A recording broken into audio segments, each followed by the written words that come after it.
Bem, lição número 11, a parte do domingo. Um dia nos teus átrios vale mais do que 1000 dias em qualquer outro lugar.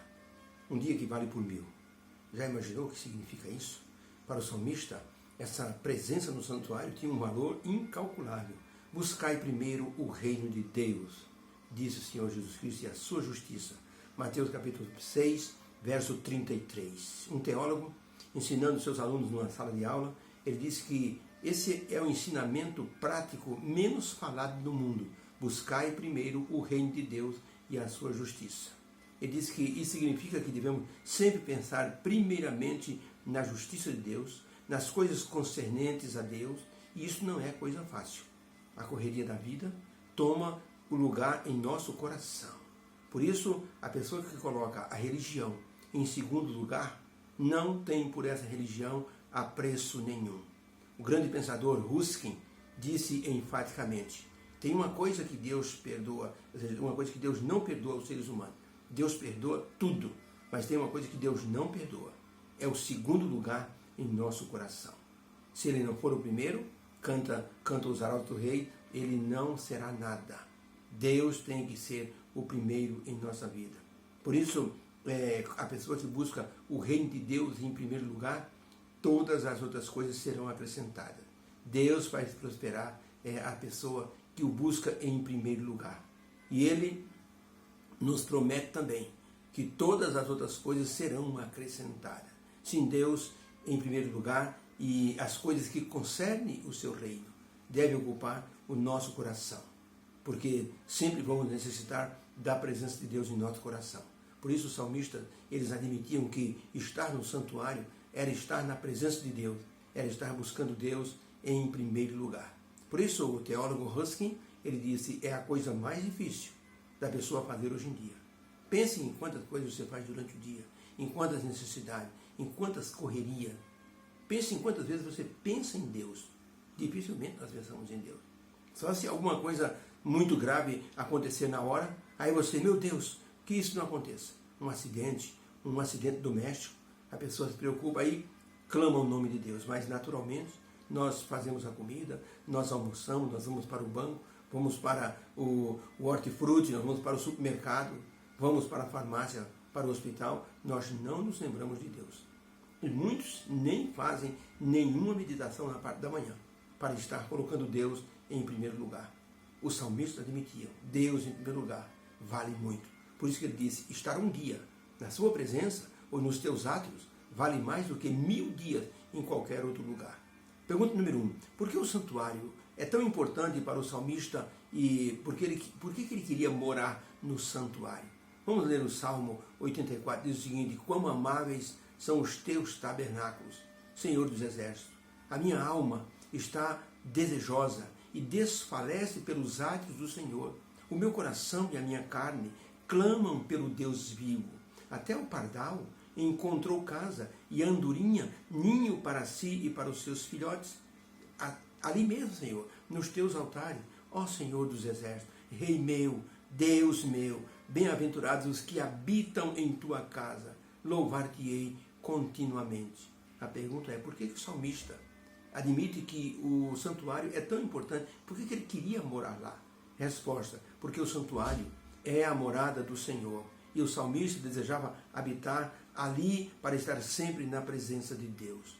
Quando Ana teve Samuel, ela disse, Senhor, é tão grande essa bênção que eu vou dedicar meu filho para o Senhor. Quantas vezes Ana visitou Samuel? Muitas vezes. Quantas vezes Ana quis levar Samuel para casa, cada vez que ele ia ficando maior e mais bonito. Mas ela havia dedicado Samuel ao Senhor. E se tornou uma grande bênção para Israel. É muito interessante, muito inspiradora a ansiedade do salmista para estar no santuário e desfrutar da presença do Senhor. Essa presença deixa o adorador completo, porque ele contempla a beleza do Senhor, ele contempla a beleza das obras do Senhor, a preocupação divina pelo ser humano, e a alma sente esse aconchego do Senhor. Quantas vezes você está preocupado e entra na igreja e senta num cantinho e começa a meditar e parece que aquela preocupação vai embora. Você se sente aliviado. Então, isso é estar na presença do Senhor. O salmista sentia essa paz e essa quietude. Pergunta número 2. O santuário irradiava bênçãos. Quem também recebia essas bênçãos? Salmo 84, de 5 a 12. Bem-aventurado é o homem cuja força está em ti e cujo coração estão nos teus caminhos aplanados. Essas pessoas vão indo de força em força, cada um deles, através de Sião. Ele aparece perante Deus em Sião. O Senhor dos Exércitos escuta a minha oração. Inclina os ouvidos, ó Deus de Jacó, porque vale mais um dia nos teus átrios do que 1000 em qualquer outro lugar. Preferiria estar na porta da casa do meu Deus a habitar na tenda dos ímpios. Porque o Senhor Deus é um sol, é um escudo. O Senhor dará graça e glória para seus filhos. Não retirará bem algum daqueles que andam na retidão. Ó Senhor dos Exércitos, bem-aventurado é o homem que em ti põe a sua confiança.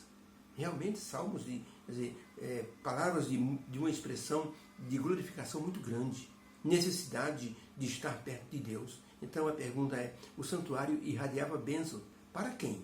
Resposta, as bênçãos do santuário eram dadas primeiramente àqueles que trabalhavam no santuário, depois aos peregrinos que estavam em caminho do santuário.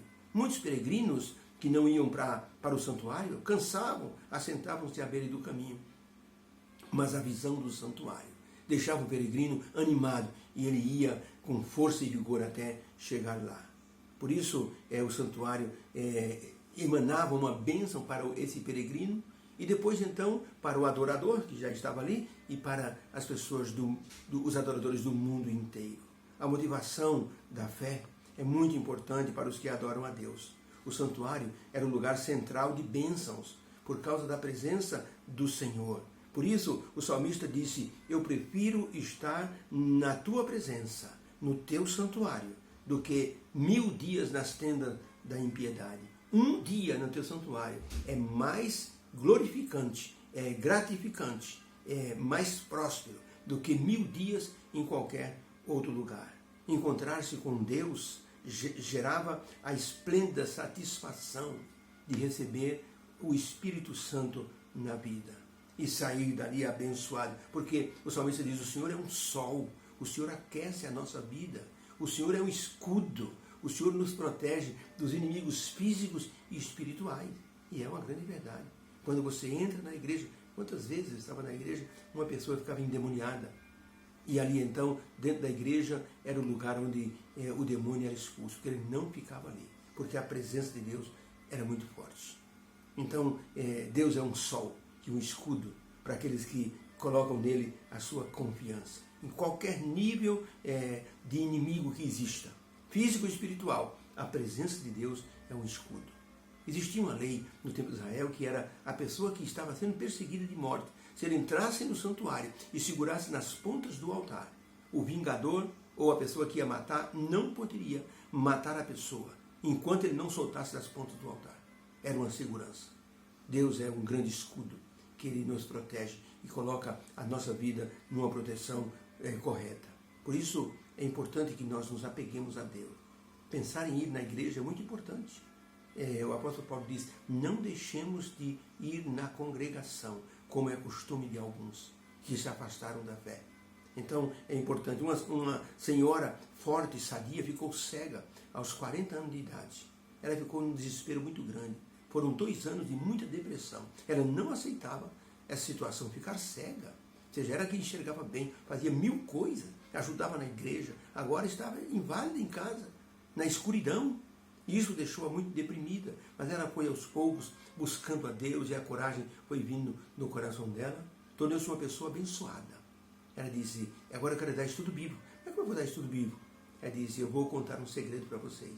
Quando eu percebi que eu estava ficando cega, 3 anos antes de eu perder a visão total, eu comecei a decorar grandes porções da Bíblia. E é isso que me anima hoje. Qualquer pessoa que vem me visitar, eu tenho porções da Bíblia, quando a pessoa me fala o problema que ela está passando.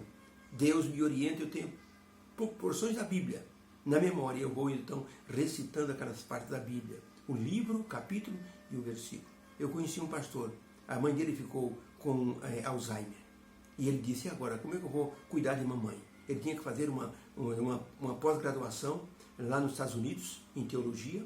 E ele pediu para a irmã, que estava lá no Ceará, cuidar da mãe. E ele disse, como é que eu vou cuidar de mamãe? A mãe dele decorou muitos salmos. E ele começou também a pensar, tem um jeito de eu me comunicar com a minha mãe. Eu vou decorar grandes porções, grandes salmos. E começou a decorar. Salmo 107, 134, Salmo 121, 126, Salmo 91, Salmo 23, Salmo 37, Salmo 2, Salmo 1, assim, um monte de salmo ele decorou. Quando ele ligava para a irmã, disse, como é que está a mamãe? Daquele jeito, não conhece ninguém. Põe ela no telefone. Ela colocava o fone no ouvido da mãe e ele dizia, mamãe? Ela ficava assim, parada. Ele dizia, sou eu, mãe. O seu filho, dizia o nome dele, mas ela não reconhecia. Sabe o que ele fazia? Ele começava a dizer, eleva os meus olhos para o monte, de onde me virá o socorro. E ela, que havia decorado, continuava os versos seguintes. E ele dizia, mamãe, sou eu. Ah, filho, você está bem? E dessa forma ele começou a se comunicar com a mãe, toda vez que ligava. A mãe não reconhecia. Era só ele dizer, começar a recitar um salmo. E ela pegava o verso seguinte e ia falando, e ele ia falando, e ela ia completando. Era uma comunicação espiritual. Então, os salmos que nós aprendemos são muito importantes. Por isso o salmista dizia, quando eu estou na tua casa, Senhor, eu aprendo.